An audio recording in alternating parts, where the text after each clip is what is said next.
And boom, we're live. Wait, we're live? you Let's take a s- break. you say, and I quote, "We can go live whenever you want." Not like with the scheduled program or anything.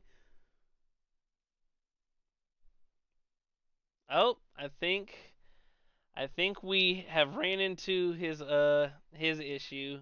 So let me go ahead and fade this just to me. So welcome everyone to this to episode I think we're 59 of the Legends Clubhouse. I'm Lawson Turner, and that was Bobby Caboose.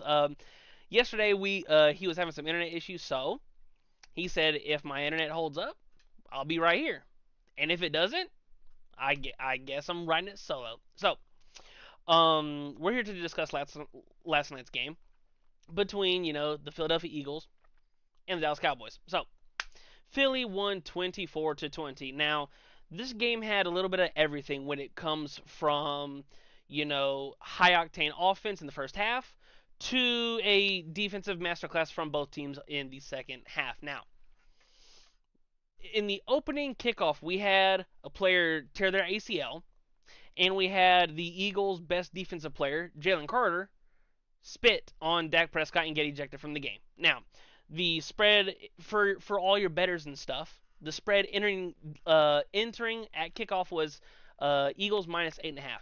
And immediately when Jalen Carter got ejected, my initial thought process was, oh hell, this might be Dallas's chance to come and go into Philly and steal this, due to the fact of Jalen Carter he was such a dominant force in the Super Bowl. He's been such a dominant force in his really young NFL career. And with him being ejected, that allows the young offensive line that Dallas had to completely not abandon the scheme that they did, because Jalen Carter is a one-man wrecking machine. Let's not get it twisted. When he is on the field, he is what every offense that the Philadelphia Eagles go against this season. Going into that game, we're circling number 98. How do we stop this man from just wrecking our entire game plan? And that game plan of how we're going to scheme block to contain the beast that Jalen Carter is, they threw it out the window. They completely threw it out the window. They did not need to worry about one of the most dominant defensive players in the NFL. Now, is Jalen Carter going to get suspended? I don't know. I would not be shocked if it was a one-game suspension. Now it's kind of tricky because they go into Kansas City next week, and in Kansas City is a really tough place to play. And for a highly anticipated game like the Super Bowl rematch of the Eagles and the Chiefs, obviously the Eagles would want their best player. I expect a pretty heavy fine. Now, NBC didn't catch it until later on in the game that Dak actually he didn't spit on Jalen Carter or even at him. He spat, on the ground, but it was towards Jalen Carter. And so Jalen Carter, was, I guess, mean mugging Dak's rookie offensive lineman. So Dak stepped up and, Dak kind of, winked and smiled and nudged at him. And then Jalen spat at Dak. I think because everything was just really confusing, really at the beginning of the game. You have a player getting carted off, and then it's just, oh, incoming flag, unsportsmanlike conduct, Jalen Carter ejected. And I was like, what happened? You know, I've it it makes me laugh whenever there's a bunch of confusing things going on, because like, oh, there's a player who suffered a season-ending injury, and then you have the best player on the Eagles on the defense side of the ball getting ejected. Now to move on to from Jalen Carter, the biggest takeaway for me was Jalen Hurts' ability to stretch out the Dallas defense with his legs. He coming into the league, we knew he was mobile. We knew he was very evasive in the pocket, but his lack of accuracy and particularly arm strength, for me at least, was giant question marks, and he's proved me and every other Jalen Hurts doubter wrong. Last night, I thought he was great passing the ball, 19 for 23 for 152 yards, but he did the majority of his damage utilizing his legs. He carried the ball 14 times for 62 yards. Now that's not a lot of yardage per when your yards to carry ratio. However, he scored 2 touchdowns and he ended the game with his legs on that big third, and I think it was 4. I thought the Eagles' new offensive coordinator Kevin Patullo did a fantastic job. With Kellen Moore leaving in the offseason, they elevated him, and it was awesome to see Jalen be Jalen and really play into his game. Now, Saquon Barkley had 18 carries for 60 yards and no and 1 touchdown. But another thing that was really interesting to me, and there's going to be games like this in the entire year, where A.J. Brown, for the entire first half, he didn't get 1 target. Didn't even have a ball thrown his way. And this is a receiver that he's on his second team. Last season, he had comments of, oh, well, we need to be more prolific throwing the ball. Well, when your quarterback is Jalen Hurts and you have the best offensive line arguably in the NFL, and Saquon Barkley, you're going to be a run-first offense for the majority of the season. And this was not a game where they needed Jalen. I was about to say Jalen Brown. NBA season's right around the corner. A.J. Brown. He did finish with one catch for 8 yards, and it was in the last 2 minutes of the game. But it was really interesting to me as to they as in Philly did not, they didn't need their former All-Pro superstar receiver. Now to turn to Dallas and the Dallas do's and the Dallas don'ts. Right when Jalen Carter got ejected, I was like, wow, Dallas could, we're really about to see what this Philly defense minus Jalen Carter is going to look like.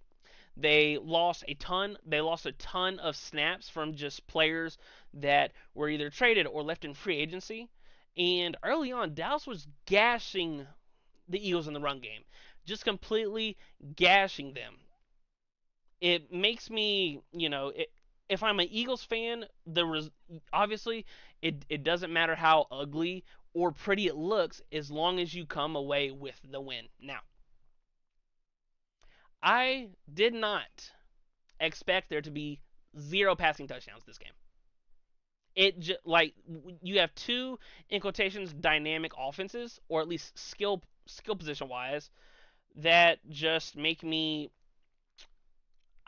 I don't know what I was expecting going into this game. I was expecting the Eagles just complete rout, but then you lose your best defensive player, and in the first half it was a high scoring affair.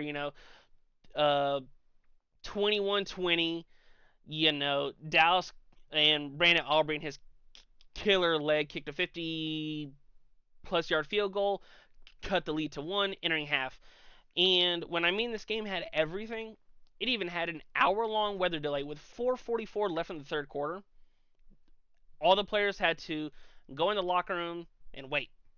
There was lightning. If it was just rain, then they would have continued to play. But there was lightning in the area, so the mandatory game had to be suspended until, X amount of time. It was like an hour.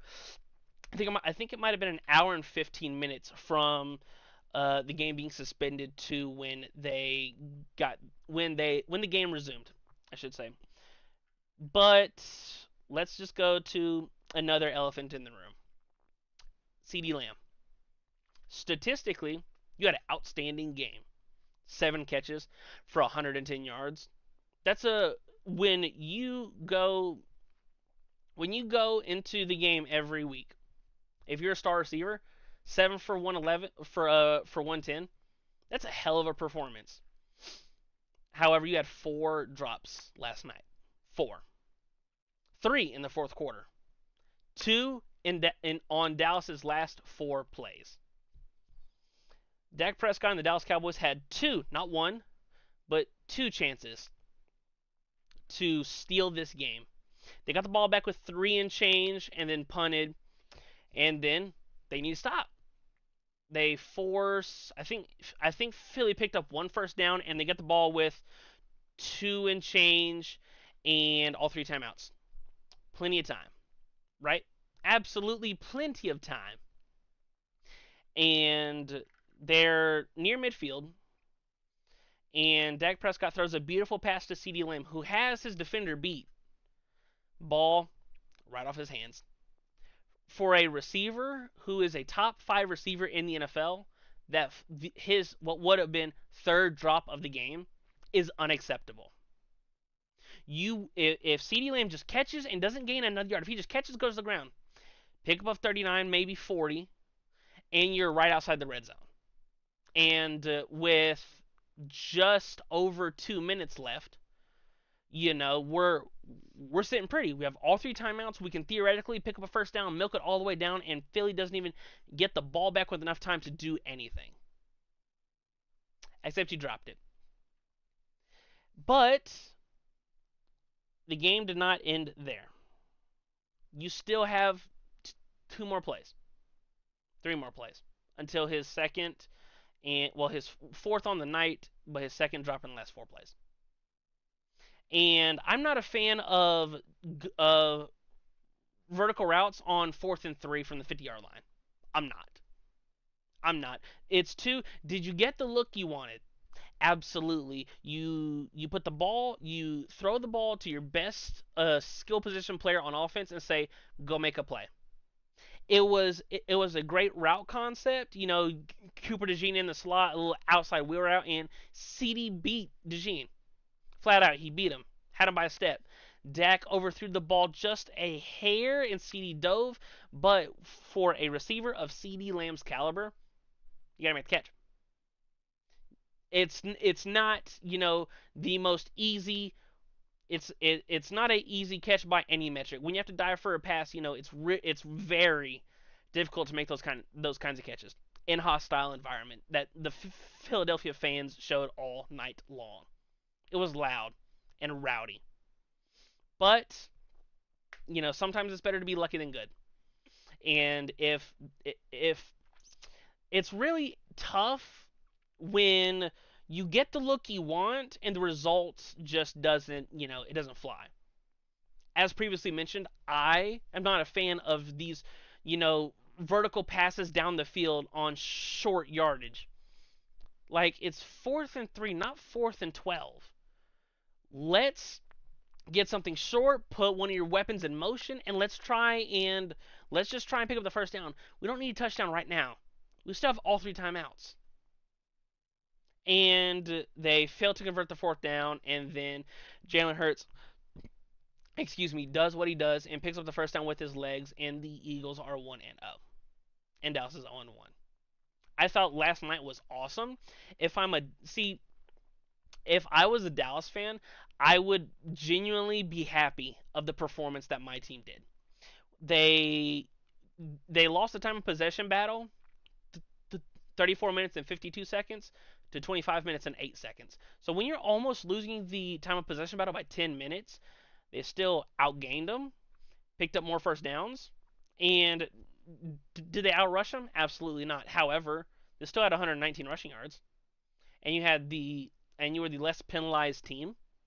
If there is nothing other than a win that would have deterred me if I was a Cowboys fan. Flat out, none. There's nothing anyone else can say other than if CeeDee Lamb drops 2 balls instead of 4 balls, and his 4 drops is a career high for a single game. He dropped 7 passes all year last year. When you are the number 1 receiver on your team unquestioned, they brought in George Pickens this past offseason. And it looked early on that George was taking a lot, and I do mean a lot, of coverage away that would have been rolled CeeDee Lamb's way if they didn't make that trade. And George made a couple really nice plays. He did make the boneheaded mistake of I don't remember if it was an offensive face mask or unnecessary roughness, but on Reed Blankenship, that would end up backing Dallas up. Now, Dallas did actually end up picking up the first down with, surprise, surprise, via a penalty. But then the very next play, they fumbled. And Javonte Williams, who once again had a stellar night. He had a stellar night. 2 rushing touchdowns, was gashing Philly all night long. It was right here in their breadbasket, Dallas Cowboys take this game, and they did not. Flat out did not. There's nothing that would infuriate me more. It's right here in my hand. Now the Dallas defense, they looked a lot better in the second half than they did the first. Both defenses did. Kenny Clark, who was the one player outside of Michael Parsons that was in the Michael Parsons trade, he had a nice night. I, I thought despite the Eagles rushing for almost 160 yards, he had, I don't know if he was credited with the full sack, but they sacked Jalen Hurts once. I didn't think I did not think that the Dallas Cowboys would be any good this year. I had them actually going 3-14, on the year, and they proved to me that they could win 5-6 games. They could be in competitive games with some of the teams in the Super Bowl bubble. I thought Brian Schottenheimer called a great game in his first head coaching job. It was really emotional as well when the camera panned towards Brian Schottenheimer and he was crying because he lost he lost his dad, who was a famous head coach, and it's different if his dad was obviously you will never be okay with just losing a parent or your dad, but to be in the exact same profession as your dad was, it was really emotional and awesome to see that he coached a hell of a game. It was almost as perfect of a game outside of the win. Were there a couple miscues? Yeah. Were there some things that were out of his control? 110%. But from a pure play calling perspective, because he also calls the plays for the Cowboys, I thought he did a hell of a job, and it was a hell of a opening performance for Brian Schottenheimer and Dak Prescott and the Dallas Cowboys. Now to move on to the game that's later tonight in Brazil. The Chiefs are playing the Los Angeles Chargers. This game went with the divisional rivalry not at stake, because none of these week 1 games are really at stake, season on the line or whatever. But last night you saw what a week 1 divisional matchup would look like. A lot of pushing, a lot of shoving, multiple flags. I expect not the same level of pushing and shoving and extracurricular activities that would lead to unnecessary penalties, because when you are coached by Andy Reid and Jim Harbaugh, you will be two of the most well-coached teams in the entire NFL.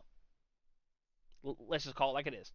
They are two of the, if you have a top 5 list, well, I don't know if Jim, since his return to the NFL, would be on the majority of people's top 5 list, but if you have a top 8 list, 8 to 10, somewhere around there, both those coaches are going to be on there. And I expect the Kansas City Chiefs to win tonight. I really do. The Rashawn Slater injury alone derailed the Chargers' entire season for me. Because when you have a quarterback as talented as Justin Herbert is, and he is, from a pure talent and arm perspective, he's awesome. Big, strong, mobile, has a head coach that really loves and will buy into you. You know what I mean? It's you, not that just Herbert isn't a confident guy, but just the extra level of confidence. My head coach believes in me, and I believe in him. And for many years, that was the issue with the Los Angeles Chargers, former San Diego Chargers.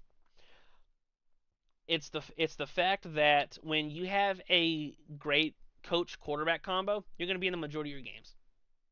But when you lose your left tackle, Rashawn Slater, who just got a contract extension and is one of the best left tackles in the NFL, thank God they have Joe Alt. Thank God they have Joe Alt. Because if they would have went skill position, like many people thought last year, Their season would be derailed. I could easily, if they did not have Joe Alt and just had a B to B minus right tackle that could play left tackle, like the majority of the NFL, you don't normally have two potential All Pro tackles every single year. And I don't want to hear this. Oh, if they would have had Rashawn Slater, like you still have Joe Alt who can easily be kicked over left tackle. Now that does mean that you are promoting a guy who is slash was a backup into the starting role. But I don't want to hear any of the Slater injury is the reason that Justin Herbert couldn't get it done.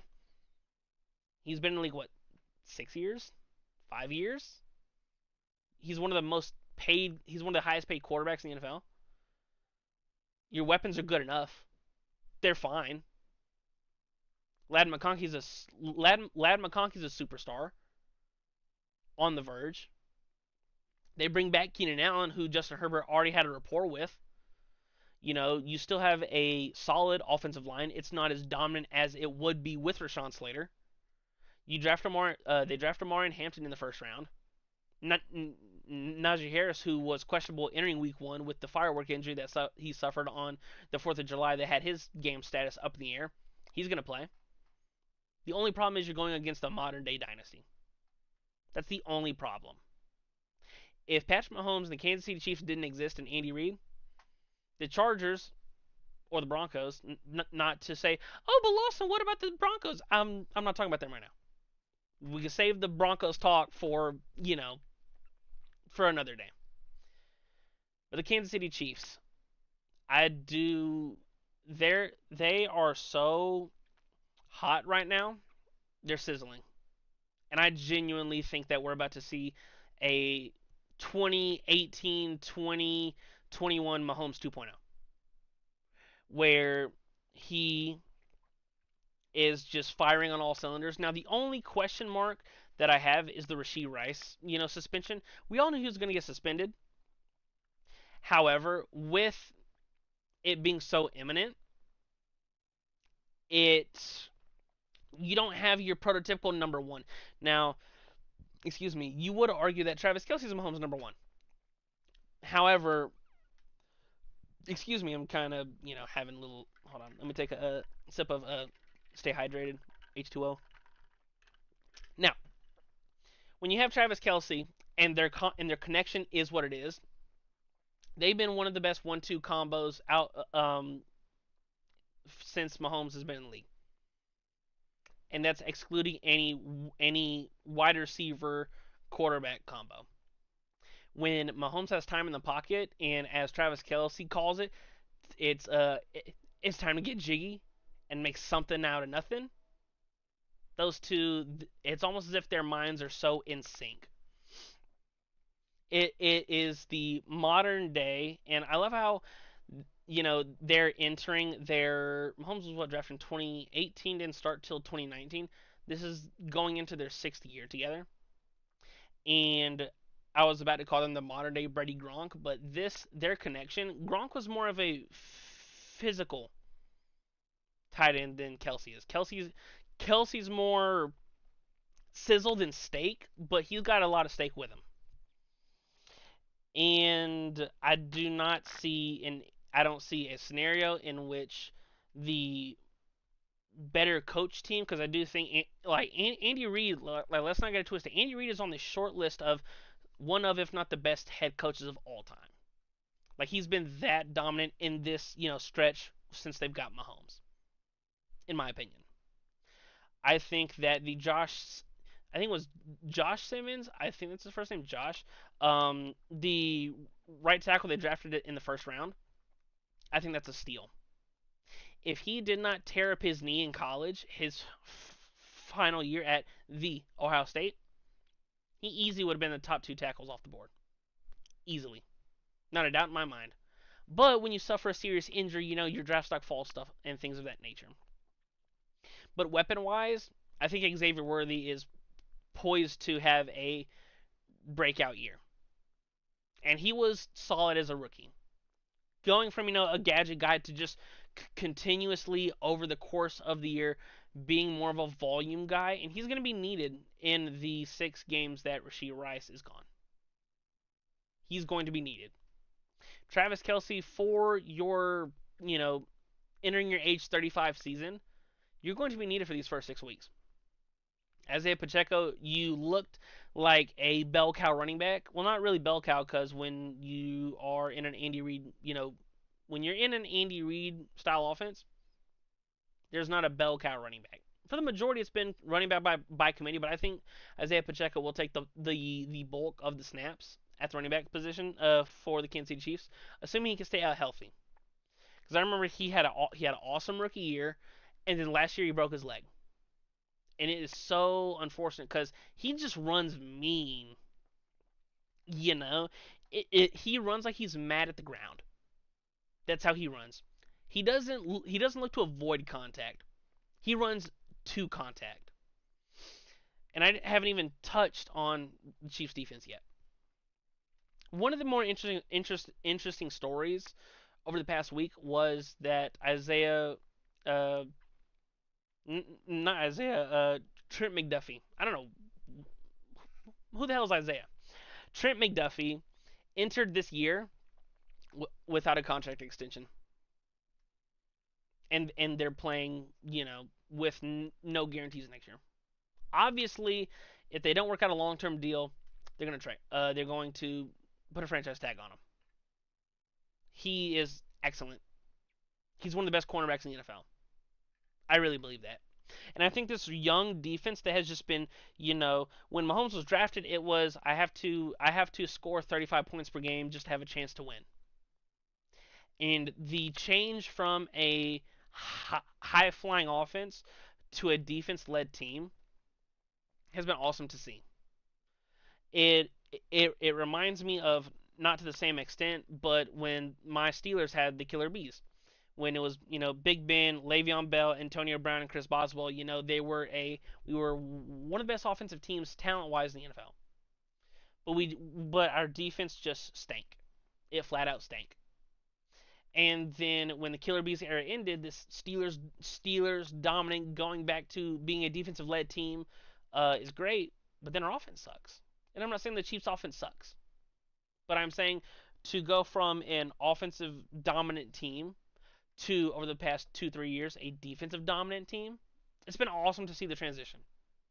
Because normally giant things need to happen in order to change the identity of your team.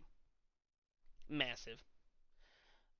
But for the Chiefs' case, like Chris Jones is getting younger, they were one game last year away from being the NFL's first ever three-peat, and I know that stung. To not even look competitive in 3/4 of the game. Just not even competitive. But the reason why I think to rotate back to Mahomes' weapons, Xavier Worthy had an awesome Super Bowl. And I think that's something he can build on. And Mahomes hasn't had anybody that fast with that much speed since Tyreek Hill. And I'm not saying he's going to be Tyreek Hill 2.0. Whenever you have someone with that much speed, it puts so much pressure on the defensive backfield. So much. Which generates and creates so much space, for your underneath routes, to the middle of the field, XYZ, all that and then some. I don't know. I think overall that the Chiefs win in Brazil. Do we see a Taylor Swift sighting? That would be interesting to see. With, her recent engagement with Travis Kelce, awesome. We love that. We're happy for, Travis and Tay-Tay. But I think that tonight is going to be physical. Now, it's not at 8, it's at 7, and it's on YouTube. Now, to talk to and move from the game to one of the more interesting things that's been going on all over social media. Scott Hansen, the man, Mr. NFL Red Zone. For 15 years, NFL Red Zone has been one of the best I wouldn't even call it a streaming service. One of the best additions any fantasy player to NFL fan could ever want. Everybody knows the jingle. 7 hours of commercial-free football starts now. And when Disney bought, the rights to the NFL Network and the NFL Red Zone and all that jazz, there's going to be commercials. There's been a lot of people that are saying, oh, boycott NFL Red Zone. No one's going to do that. No one's going to do that. I think Adam Schefter did shed some light on what the commercials are going to be. They're going to be maybe 0.25% of the time out of the 420 minutes that Red Zone is live. They're going to be in 15-second intervals. Now, I understand in theory putting the commercials out there because the NFL is such a big market. The money they generate is honestly insane and gobsmacking. But to ruin something that is such a core of my childhood and a lot of other NFL, fans that grew up watching it in the Red Zone era. As mentioned, everybody knows the jingle. Get ready for 7 hours of commercial-free football. And now there's going to be commercials. And everybody's pissed. Don't ruin our experience. Now, what's done is done. The higher-ups are going to do, whatever they please. But I would not be surprised if the numbers drop ever so slightly. Because, like I said, some people on X or Twitter or whatever you want to call it, now, they're saying boycott Red Zone. And a lot of people, they're just not going to do it. They're going to deal with the 15-second delay. Or not delay, the 15-second commercials. There's no reason in changing up, something that they've done for the majority of their lives. Since Red Zone became a thing. If you're a football fan, gotta have Red Zone. Gotta have Red Zone. When they go to the Octo Box and have 8 different games on, and Scott Hansen's going crazy because something happened in 3 of the games, and he's trying to talk about it, and get super hyped about it. It's something where it strikes a core into when Disney. I understand that 15 seconds is not the end of the world. And it's not just one 15-second commercial. They're going to be in 15-second intervals. However, Disney has stuck their nose. I get it. It's the mouse. They've stuck their noses in things before in the past that they've bought. Now, granted, big markets like example. The Disney era of Star Wars just hasn't been as good. Simply, the post-Disney buying Star Wars, it just hasn't been as good. And I wonder what they're going to do with the NFL Network and for the NFL Red Zone. Because I do not like this change. I'm someone that I'll have all the games on individually anyways, but for your Red Zone owners and consumers, I'd be pissed. You know what I mean? I don't know. Am I overthinking or overreacting? Just a little bit. Maybe. For someone who's not even going to use the product, but the clips are awesome. As previously mentioned, when Scott Hansen is going insane because, he's got the Octo Box going and there's 4 different highlights and touchdown in the you will never miss a touchdown on Red Zone. What happens if they drop a commercial? And I'm waiting for the first touchdown missed because of a 15-second commercial. When NFL plays are so short. Your average NFL play lasts what? 3 seconds? 4 seconds? Let's say they have a lot of time in the pocket. 6 seconds? You know what I mean? Like the first giant, and I know the Disney Star Wars era is, causing errors in the chat. However, they've put out a lot more content, but it's not as good as, stuff pre-Star Wars. I mean, pre-Disney. And they could touch on so much other stuff, but the Disney Star Wars is it's a conversation for another day. We can get into that skeleton closet at a later day. But let's go to some of the other games for this weekend. My Pittsburgh Steelers are taking on the New York Jets in MetLife. You have the battle of the two. You have what is a great line for this game? The battle of the X's. On one end, you've got Aaron Rodgers, first ballot Hall of Famer, no questions asked. One of the best pure throwers we've ever seen. In his prime, there are very few quarterbacks that you would take other than Aaron Rodgers. And he is with my Pittsburgh Steelers now. And I'm joyful of the potential. Maybe it's drinking too much of the punch because I wasn't a believer when he was on the Jets. But is it a little bit of biasness? Absolutely. And then for the New York Jets, they picked up Justin Fields. When Justin Fields left Pittsburgh this past offseason, I was devastated. I was so sad. I was butthurt. I was everything and all of the above. Because I thought that leaving Chicago and coming to Pittsburgh would be great for Justin Fields. I truly believe that. I believe that he'd finally found a home because Chicago just dumped him to the corner.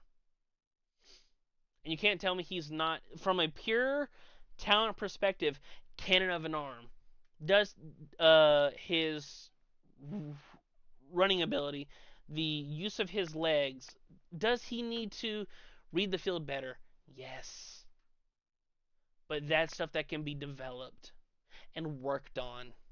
And I understand that Pittsburgh's in this win now mode with trading for DK Metcalf and trading for Jalen Ramsey and Jonnu Smith and getting off Minkah Fitzpatrick. And signing Aaron Rodgers. I understand that. And I really hope Justin Fields, that's his home. Because he is such an electric quarterback to watch. Really fun. But I have, obviously I'm going to have my Steelers winning. Like, what? Aaron Rodgers is going to go into MetLife, into New York, and come away with a nice juicy win. Now, to transition to the late night game. And we all know what the late night game is. The Baltimore Ravens are heading to Buffalo to take on the Bills in Sunday Night Football, the first Sunday Night Football of the year. This game's going to be fun. It's going to be really fun. Last year, those teams faced off twice, and, in the regular season, in Baltimore, the Ravens beat the brakes off the Bills. They ran them out of the floor. If they were at the local YMCA, they ran them out the gym. They beat the brakes off of them. And then in the playoffs, did Mark Andrews cost the Ravens? I mean, if you're wide open for a 2-point conversion, I understand it's in the snow. I understand it's slippery. But you still got to catch that pass. You still have to catch that pass. I think the Bills win. I think it'll be another all-time classic by these two teams. You have MVP quarterbacks on both sides. Lamar the 2-time. Josh the most recent. You have the Bills with the best offensive line in the AFC. And a defense that has had a lot of turnaround. However, I love the addition of Joey Bosa. I think he brings a what's the word I want to use? I was going to say dominant edge rusher, because Joey Bosa is a excellent player when he's healthy. The best ability in all of sports is availability. It doesn't matter if it's in football, baseball, basketball. The best ability is availability. And if you are not on the field, then it doesn't matter. It doesn't matter how talented you are. If you're hurt, you're hurt. That's been Christian McCaffrey's MO since he's entered the league. The few years that he's been healthy for the majority of the season, Christian McCaffrey, you can make an argument he is in the MVP conversation. He's that good. He's that talented. Just get him the ball and watch. He's dominant. One of the best all-around running backs probably in NFL history. But we can open up the Christian McCaffrey can after we do the Sunday night. I think Buffalo wins this game. I just got a funky feeling that they're going to. This game will probably end 31-28. That's what my gut tells me. That's what my insides, they tell me that this game comes down to a field goal. I could easily see this being who gets the ball last. And I think the Bills get the ball last and walk off the Baltimore Ravens on Sunday night. Now to go to the Christian McCaffrey thing. A report came out yesterday that Christian McCaffrey had to leave practice due to a calf injury. And it is so heartbreaking for Kyle Shanahan, Christian McCaffrey, Brock Purdy, and the entire 49ers organization. We hope that this does not turn from a calf to an Achilles injury. We as in the NFL fans, not just Niner fans, because we love seeing our superstars play. We are in love with seeing, the Derrick Henrys, the Saquon Barkleys, the Christian McCaffreys, the A.J. Browns, the C.D. Lambs, the Justin Jeffersons, the Jamar Chases. We love seeing those guys play on Sundays. But if he has to miss any time or isn't 100% for week 1, their season could really be in trouble. Because I don't see Kyle Shanahan trotting him out there at 70% due to how fragile he's been for the majority of his career. He's missed significant time with injuries. Sometimes it's from soft tissue like a calf to something like a shoulder. It's just been a plethora of injuries for one of the more talented players in NFL history from a pure talent perspective. When he's on the field, awesome. One of the best running backs in football. However, y'all understand, the best ability is availability. And it sucks. It really sucks because I really liked the Niners coming into this year. I didn't like them enough to win the division, but obviously they're not going to be another 6-7 win team. When you have, I'm a believer in the idea of Brock Purdy. I think he's a solid quarterback. You can win games with Brock Purdy. However, their defense, losing Hufanga and Dre Greenlaw. Now, granted, they were coming off major injuries, but that's going to hurt. And the Niners need to put up points in order to win these games. They're gonna need to put up 28, 30, 27 to win a lot of these games, unless their rookies just come out of the gates and feast. Now we're going to touch on one more game, then move on to our last segment. But my co-host isn't here. But it's okay, you're still here in our hearts. The Minnesota Vikings are going to Chicago to take on the Chicago Bears on Monday night. Now, what are we going to see from J.J. McCarthy? I don't know. He has arguably the best weapon in the entire NFL in Justin Jefferson. He's excellent. But J.J. McCarthy, he's not technically a rookie, but last year was supposed to be, we draft J.J. McCarthy, we're going to see what he looks like. Because we have the quarterback whisperer in Kevin O'Connell, who can make, chicken salad out of chicken you-know-what. He really can. It almost doesn't matter. Hell, he took a team led by Sam Darnold to 15 wins. 14 wins. 14 wins. They and Detroit were neck and neck for the division and the 1 seed the entirety of last season. A 14-win team led by Sam Darnold, like that's never gonna freaking happen again. Never. But I wonder what the first few series are, because the first 10 to 15 plays of every game is scripted. You enter the game with the game script, and then you make your adjustments, and you go from there. And they have a solid offensive line. I think Aaron Jones is still an above-average back. They're going to have one of the best defenses in the NFL. Brian Flores is probably him and Robert Saleh, the two best defensive coordinators in the league. There's no reason why this team can't be, almost a double-digit win team. There's not. Now, enough about Minnesota. Chicago. What is the first game under Ben Johnson going to look like? Because there's obviously a difference between being an excellent coordinator and a head coach. From a coordinator perspective, all I got to do is worry about my side of the ball. That's all I have to worry about. All I got to do is worry about the offense. Or all I got to worry about is the defense, depending upon what, side of the ball you coach. When you're the head coach, you worry about everything. Everything. And I wonder how Ben Johnson's going to look.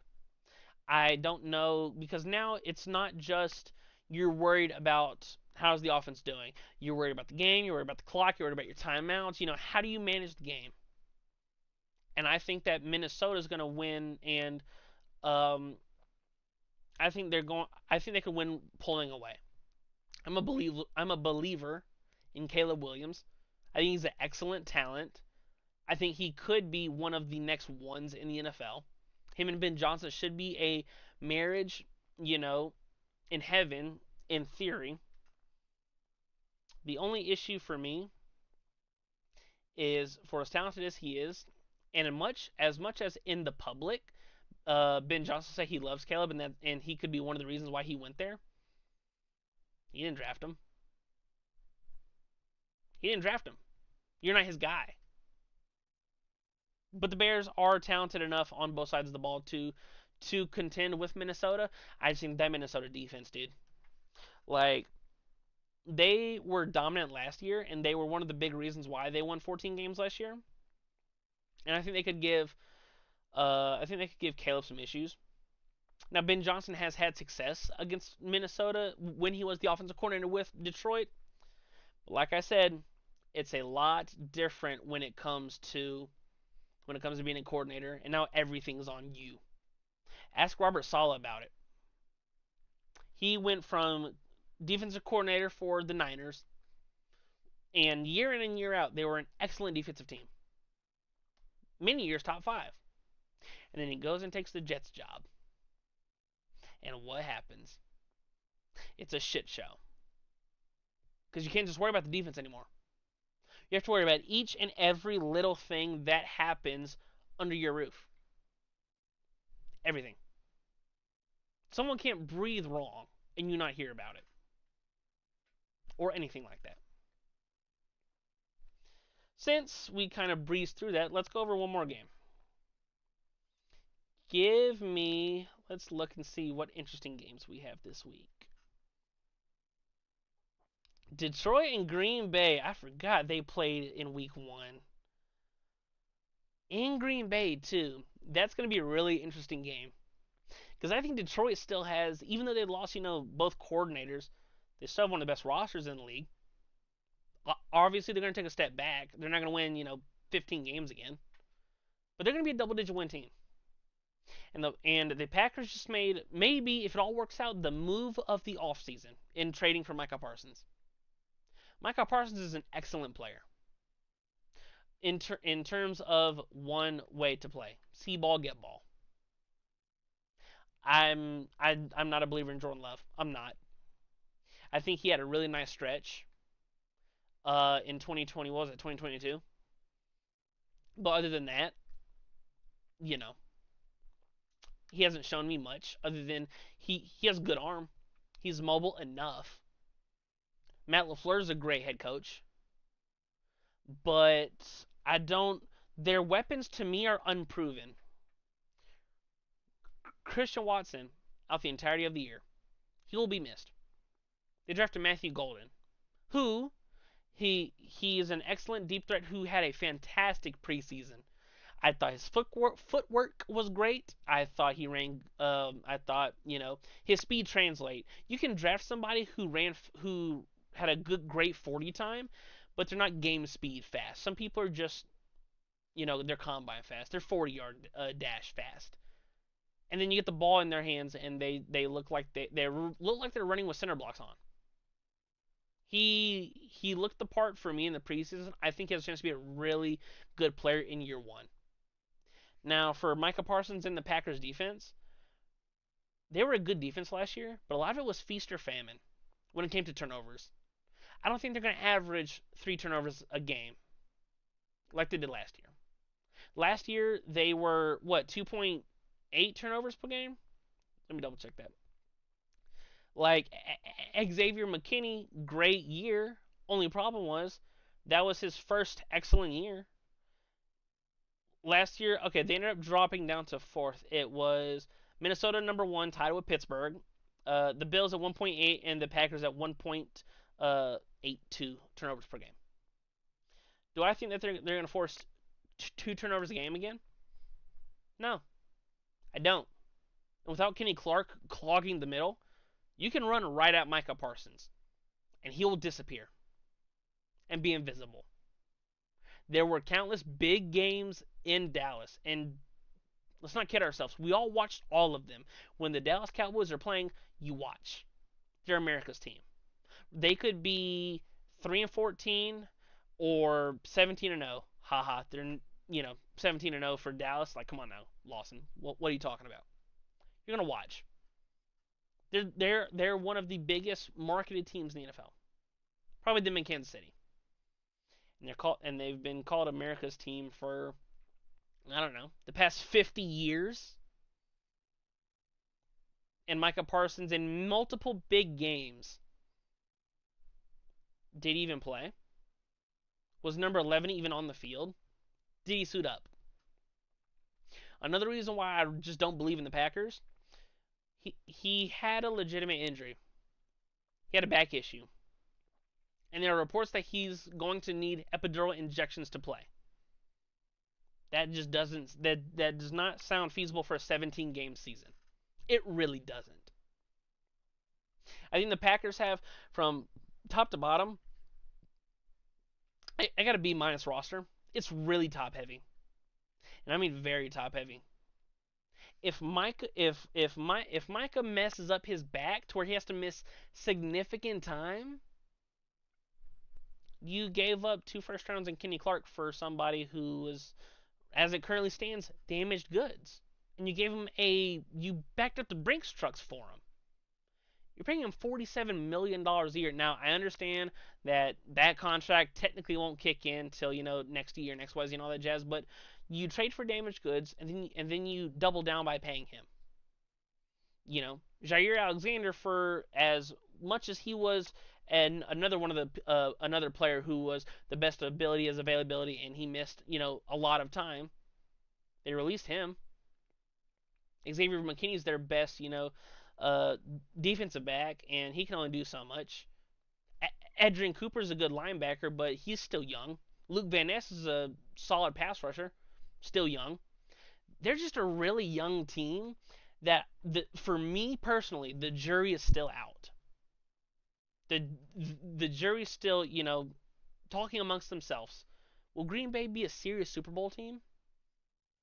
Will Micah Parsons be a Defensive Player of the Year candidate for the next 5 years while he's in Green Bay, unless they trade him, which, if I'm being honest, I wouldn't take that contract. I wouldn't touch that contract with a 10-foot stick. I refuse. Listen. But Lawson, your team pays TJ Watt $41 million a year. Yeah. And now it looks like a bargain. Because now the going rate for these edge rushers are $47 million. For the longest time, it's next man up. That's your new number 1 paid guy. For the longest time, why do you think TJ Watt held out? Because he wanted to be the highest paid non-quarterback in NFL history, and he was. And now Micah Parsons is making $6 million more a year than TJ Watt, and he's not as good. He's not as good as his contemporaries. Trey Hendrickson, not as good as an edge player. Myles Garrett, no. TJ Watt, no. He could be in the next tier right below your elite edge guys. But do I think he's a tier 1, player off the edge? No. I don't. His potential's crazy. He has crazy potential. Like, coming out of Penn State, he played so many different positions on defense, from, off-ball linebacker to edge to, just almost everything. And then when they got to Dallas, they started him as a stand-up linebacker, and it's like, oh, he can't read blocks well to shoot gaps. So they put him on the edge and said, see ball, go get ball. And he was excellent at that for many years against a lot of bad teams. But name me one Micah Parsons moment in a big game. And I mean like a genuine playoff game. You can't. Dallas's one playoff win since I can remember was when they beat Seattle in, what was that, 2018? Like they and he, it's really hard to put playoff losses on one guy, and I'm not blaming Micah for any of these playoff losses that he suffered when he was in Dallas. But there's multiple big games and multiple instances in which Micah Parsons is he's a jag, just a guy, and that guy is now the highest paid non-quarterback in NFL history, who has a bad back right now. And it'll probably take a long off season. It'll probably take this off season until he's fully healthy again and doesn't need these injections. Because there's no reason in having a surgery when you're going into contract negotiations with Jerry Jones. Jerry and Stephen Jones would probably say if he needed surgery to fix his back, oh, you just had you had surgery on your back. That's major. We're not going to give you this crazy contract. If you need surgery this offseason, next year will probably be a Micah Parsons explosion. But getting epidurals before games, no, that's not feasible for a 17-game season. It's just not. And yes, injuries happen. Look last night. Landon Dickerson, the offensive lineman for the Philadelphia Eagles, had to lead the game because his Toradol or painkillers, whatever he took before the game, it just wore off. And there's nothing you can do with injuries. It's just part of the game. But being in the conversation for defensive player of the year in preseason talks, and this is the year. Now statistically, Dallas has had an excellent defense when he plays, and the worst defense for all your super analytical nerds when he doesn't play. But I don't know. I think the Lions go into Green Bay and shock the world, even though I think they're the more talented roster. Top to bottom, they're the more complete roster. But that's just my 2 cents. Now, with Mr. Bobby Kaboose not here because his internet died, let's look at our Nerfies. Mine crashed and burned on Wednesday, so I hope it's so funny giving out these Nerfies because a lot of them you should have 1, 2, 3 inning. Now there are some teams to in quotations stay away from, but I'm a degenerate. And Nerfies are really fun too. There is nothing like runner on first, 1 out, sweating a double play ball. It's awesome. So while we're looking, there's a lot of really good matchups. But you know what? You're probably not going to get much juice with this one. But I'm going with the Seattle Mariners and the Atlanta Braves. You have Logan Gilbert on the mound for Seattle. Logan Gilbert, for me, he's one of the Seattle's really interesting. They have arguably the MVP of the American League, and they have the best pitching rotation between him and Brian Wu and George Kirby. They're awesome, all 3 of them. Logan Gilbert is the probable pitcher in Atlanta. He has a 4-6 record on the year, a 3.73 ERA and 144 Ks, a WHIP of 1.02, and allowing a .205 batting average. Against the Atlanta Braves projected lineup, he's given up a 182 batting average. Now, Chris Sale is back on the mound for Atlanta. He was excellent in his first game back since suffering his back injury when he was 1 out away from pitching a full 9. But I think I said back injury. It was a rib, diving for a ground ball. Which, Sale, you're 36. Don't die for ground balls. It's okay. He has a 5-4 record with a 2.45 ERA and 123 strikeouts, a WHIP of 1.13, and giving up a batting average of 229 against the Mariners' projected lineup. He's giving up a 188 batting average, 53 for 282, 111 Ks, and 9 home runs. Well, since we have gone past our hour that I enjoy spending and talking ball, chopping it up, XYZ, all that jazz. That's all I got for you guys for this episode of the Legends Clubhouse. Be sure to check out all of our other fantastic, and I do mean fantastic, content on newleafnews.com or .network. They both take you to the same awesome place. NFL season is officially back. We're going to have a lot of football stuff. We do everything from gaming, horoscopes, which I like to call space dust or space magic. I just like to tee-hee, it's fun. From crime, politics, I think I might have already said gaming, and once again, be sure to check out all of our other social medias. We're live right now on the New Leaf News YouTube. We're also on Instagram, Blue Sky, Twitter/X, Facebook. I might have already said Facebook too. But yeah, be sure to check out me on Twitter and Instagram at Lawson_1226. Mr. Bobby Kaboose. I'm not doing a Lawson's birthday bit. That shit's not funny. I'm gonna beat your ass if you see this. I'm kidding, obviously. It's all fun and goofs here at New Leaf News. I love doing the shows. They're awesome, and we can just come on here and have fun and chop it up with you guys for an hour. But that is all I have for New Leaf News and the Legends Clubhouse. I'm Lawson Turner, and Bobby Kaboose used to be on that side of the screen, but we will see you guys back Monday. Remember, we are live every Monday, Wednesday, and Friday at 7:30 a.m. Eastern. Our next show will be this upcoming Monday at 7:30 a.m. Eastern Standard Time. Until next time, we hope you enjoy your weekend, and we will see you beautiful people Monday morning. Until next time, we hope you enjoy your weekend, and football is officially back. Peace.